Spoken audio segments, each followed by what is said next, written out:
La communication entre les parents et leurs enfants est cruciale pour leur relation. Les bébés qui ne peuvent pas parler rapidement apprennent à interpréter la voix de leurs parents. Maman est-elle heureuse ou en colère? Plus tard, ils font attention à l'expression du visage. Et au moment où ils peuvent avoir des conversations eux-mêmes, ils ont appris que la communication ne signifie pas seulement échanger des contenus verbaux. Les enfants font attention à la cohérence du contenu des mots, de la posture et de l'expression du visage.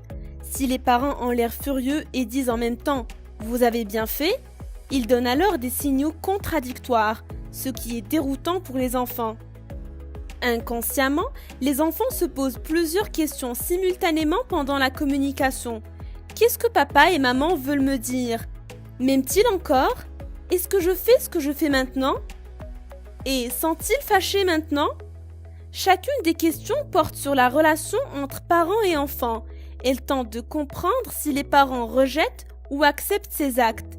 Elle s'oriente là-dessus et façonne ainsi sa personnalité.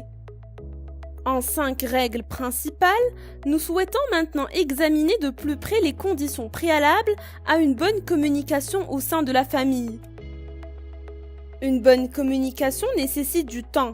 Des rituels tels que le dîner ensemble peuvent aider à parler régulièrement au sein de la famille. Être en binôme est tout aussi important. Par exemple, lire à haute voix avant de s'endormir. Là, les réflexions sur la journée peuvent être brièvement discutées et conclues.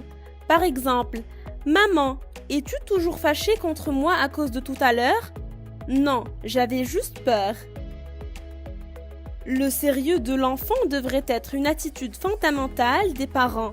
Cela rend possible un comportement harmonieux sans contradiction. Ils n'ont pas besoin de faire semblant.